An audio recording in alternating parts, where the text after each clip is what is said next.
Good morning dear student. Gayatri college Sachore की online classes में आपका स्वागत है।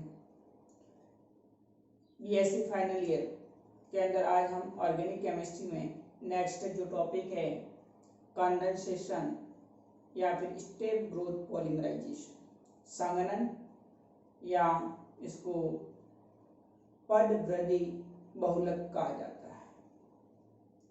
देखिए, इससे पहले जो वीडियोस था उसमें हमने डिस्कस किया था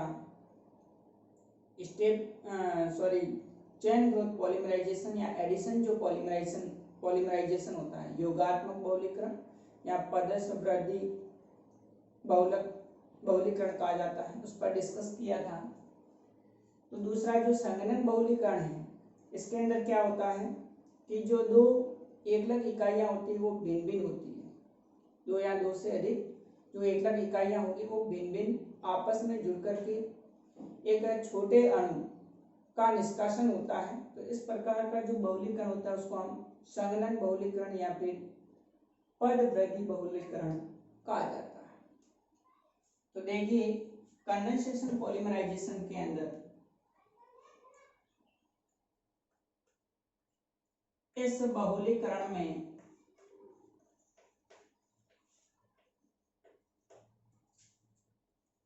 दो भिन्न भिन्न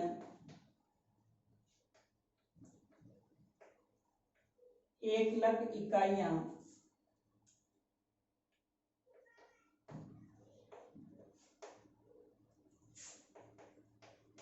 आपस में संघनित होकर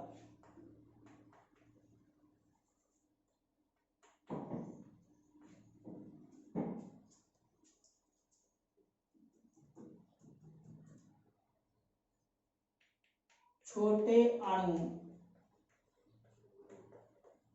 जैसे H2O, CO2, NH3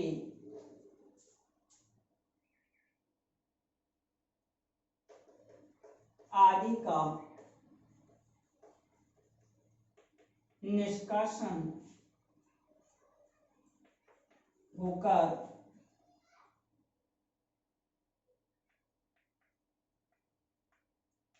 बहुलक का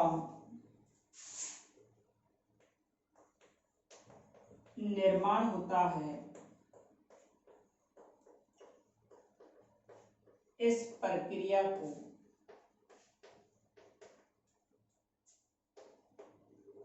संघनन या पद वृद्धि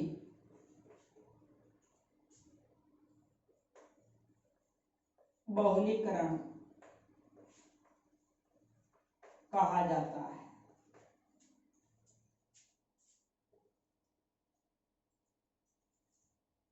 तो कंडेंसेशन पॉलीमराइजेशन के अंदर दो डिफरेंट मोनोमर जो यूनिट्स होती हैं वो आपस में कंडेंस्ड होकर संघनित होकर के कुछ छोटे मॉलिक्यूल्स जैसे H2O है, CO2 है, NH3 है या फिर अल्कोहल है, इस तरह से छोटे छोटे जो मॉलिक्यूल्स है वो रिमूव होकर के एक बहुलक का निर्माण करेंगे।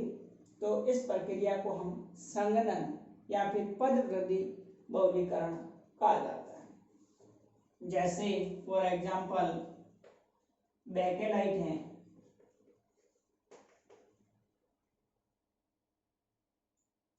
फिनॉल प्लस फॉर्मल्डिहाइड से बनता है।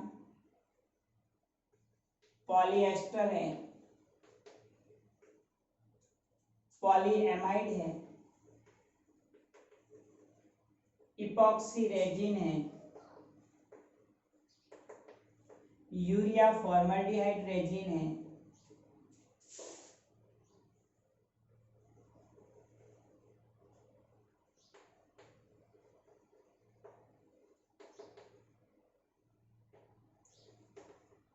एटसेट्रा। ये जो बहुलक है bakelite, polyester, polyamide, epoxy resin, urea formaldehyde resin, तो ये सारे के सारे बहुलक संघनन बहुलक कहलाएंगे। यानी इसके जो बनने की प्रक्रिया है वो संघनन बहुलीकरण के दौरान होती है। दो भिन्न भिन्न मोनोमर में एकलक इकाइयां आपस में संघनित होकर के बहुलक का निर्माण करेगी। तो इस प्रकार के जो बहुलक होते हैं इनको हम संघनन बहुलक और ये प्रक्रिया संघनन बहुलीकरण कहलाएगी। अब इस आपके जो सिलेबस के अंदर है उसमें कुछ जो कि पर्टिकुलर कंडेंस्ड पॉलीमर जो संघनित बहुलक लिए हुए हैं उन पर हम डिस्कस करेंगे। सबसे पहले हम बात करें पॉलीएस्टर की। पॉलीएस्टर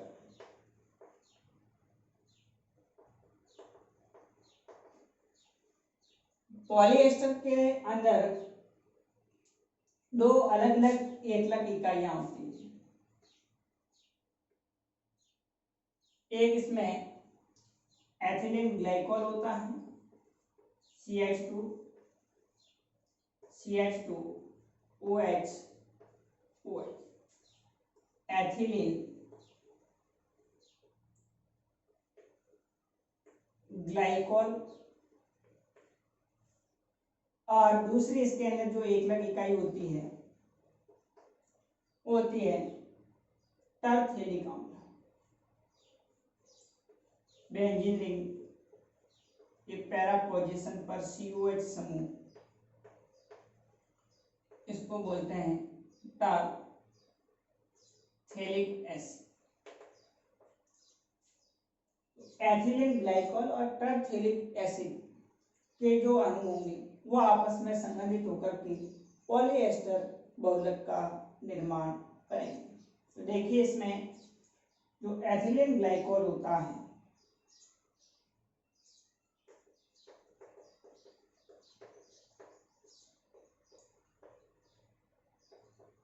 इसकी अभिक्रिया टरफेलिक एसिड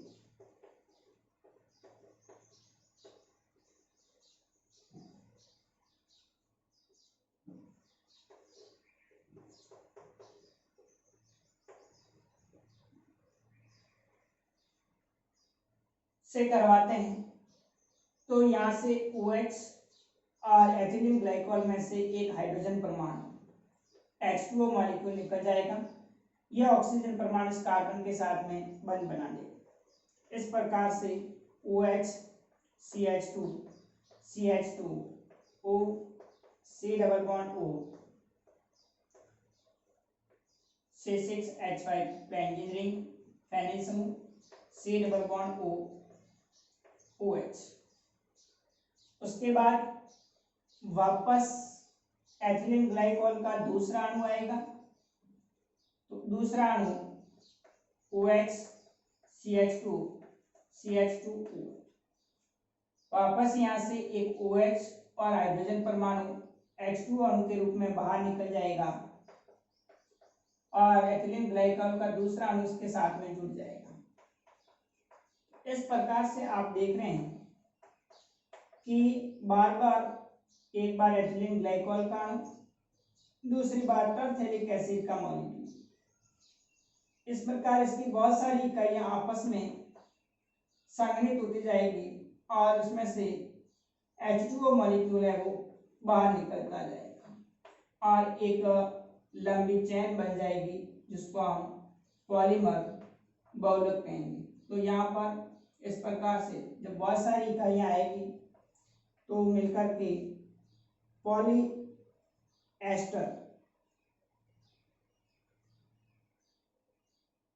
पॉलीएस्टर जो बहुलक है उसका निर्माण होता है। तो यहाँ पर आप देख रहे हैं एथिलीन ग्लाइकोल और टरफेलिक एसिड के अणु आपस में संघनित होकर के एक H2O अणु निकलता है। इस प्रकार से ये दो अणु संघनित हो जाएंगे। फिर एथिलीन ग्लाइकोल का यहाँ से H2O अणु एक निकल करके फिर उसका तो बहुत सारी इकाइयां एथिलीन ग्लाइकोल और टरफेलिक एसिड की आपस में संघनित होकर के पॉलीएस्टर का निर्माण होता है। तो एग्जाम में सवाल सिंपल पूछा जाता है, शॉर्ट नोट पूछते हैं कि पॉलीएस्टर क्या है, या फिर छोटा अगर सवाल पूछते हैं तो उसमें एकलक इकाई पूछी जाती है कि पॉलीएस्टर में कौन कौन सी एकलक इकाई है वो बहुलीकरण में भाग लेगी। तो उसमें आपको इन दोनों का नाम और जो बहुलीकरण की जो प्रक्रिया है किस प्रकार से पॉलीएस्टर बनता है उस पर आपको इस तरह से लिखना है। अभी जो पॉलिएस्टर है इसका जो उपयोग होता है वो हमारे जो कमर वाले जो बेल्ट होते हैं उसको बांधने के लिए, चुंबकीय जो टैप होती है उसके लिए, नाव जो होती है उसमें भी जो बेल्ट होते हैं उसको बनाने के लिए पॉलिएस्टर का उपयोग किया जाता है। उसके बाद हम नेक्स्ट बात करें, दूसरा संघनन जो बहुलक है वो पॉलीएमाइड। पॉलीएस्टर में जो फंक्शनल ग्रुप आप देख रहे हो वो एस्टर होता है, COOR, और जो पॉलीएमाइड होता है उसमें CONH2 समूह एमाइड ग्रुप होता है, इसलिए इसको पॉलीएमाइड। तो पॉलीएमाइड भी एक संघनित बहुलक होता है। इसका अच्छा सा एग्जांपल है नायलॉन 66। नायलॉन जो 66 होता है वो हेक्सामेथिलीन डाइएमीन प्लस एडिपिक अम्ल उनके संलग्न बहुलीकरण से बनता है पॉलीएमाइड। तो देखिए नेक्स्ट पॉलीएमाइड,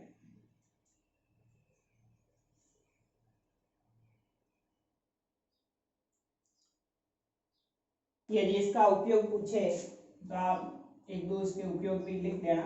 उपयोग है चुंबकीय टैप,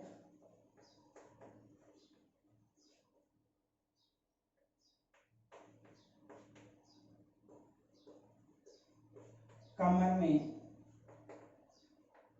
बांधने वाले बेल्ट तथा नाव की पाल बनाने, ये इसके उपयोग है पॉलिएस्टर के। चुंबकीय टैप, कमर में बांधने वाले जो बेल्ट होते हैं उसके, और नाव जो होती है बोट होती है उसकी जो पाल होती है उसको बनाने में पॉलिएस्टर बहुलक का उपयोग किया जाता है। अब हम नेक्स्ट बात करें तो पॉलीएमाइड के अंदर नायलॉन 66।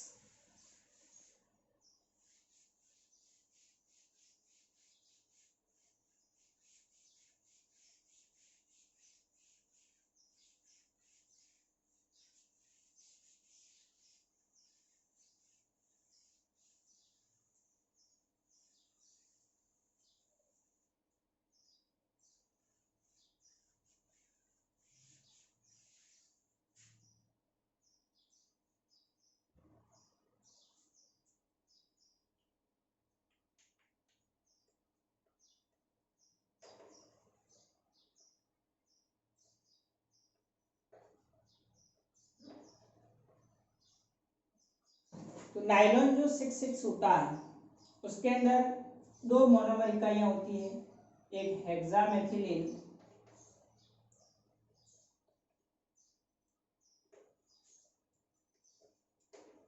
डाइएमीन NH2 CH2 का होल 6 NH2 हेक्सामेथिलीन डाइएमीन, और दूसरी जो इसके अंदर मोनोमर इकाई होती है वो एडिपिक एसिड होता है।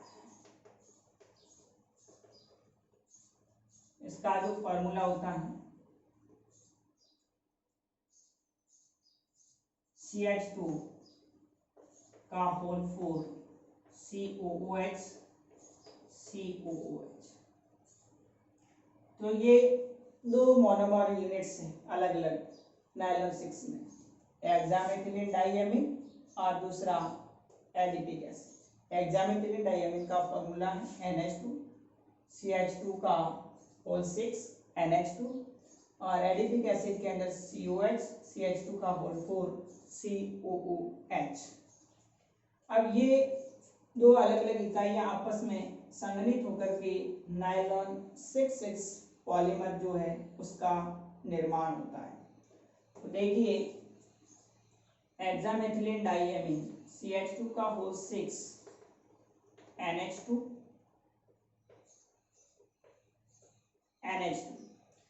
इसकी अभिक्रिया एडिपिक एसिड के साथ में,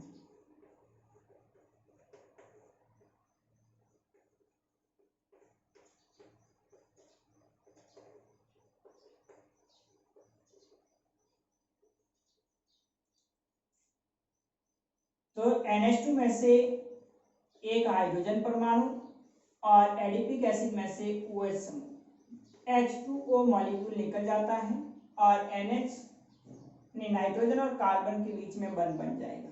तो इस प्रकार से आप देख रहे हैं NH2 CH2 का होल 4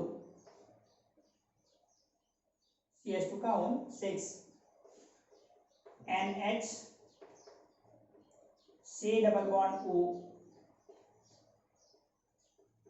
CH2 का whole 4 C double bond O OH।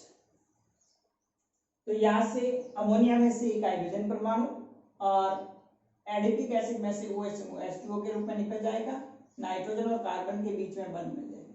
तो यहाँ पर आप देखिए एमाइड ग्रुप CONH होता है, इसलिए इसको पॉलीएमाइड कहा जाता है। इस प्रकार से बहुत सारी जो इकाइयां होगी हेक्सामेथिलीन डाइएमीन की और एडिपिक एसिड की, वो आपस में संघनित होकर के बहुलक नायलॉन 6,6 का निर्माण।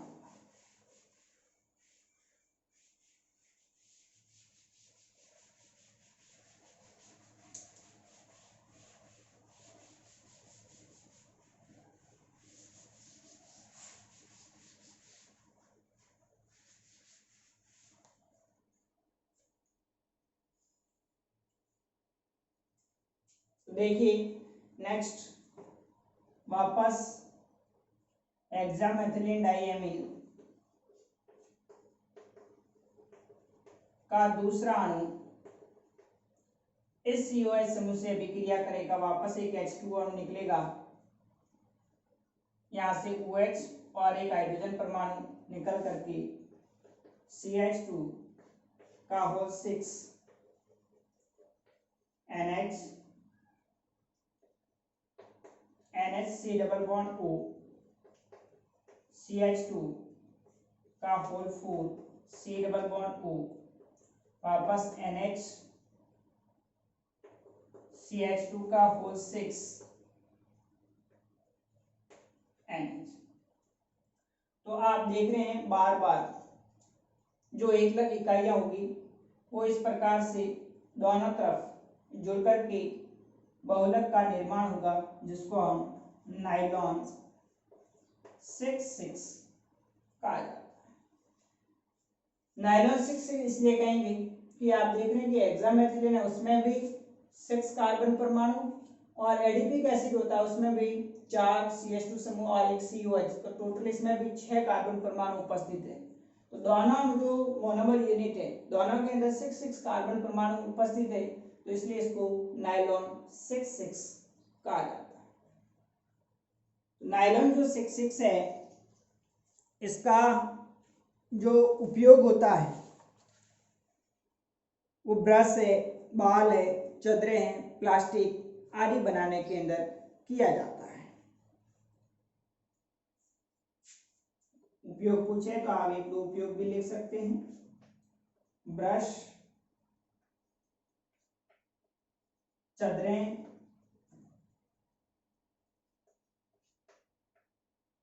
और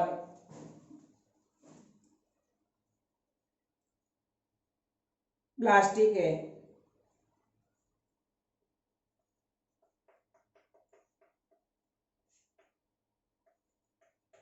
वस्त्र रेशे हैं,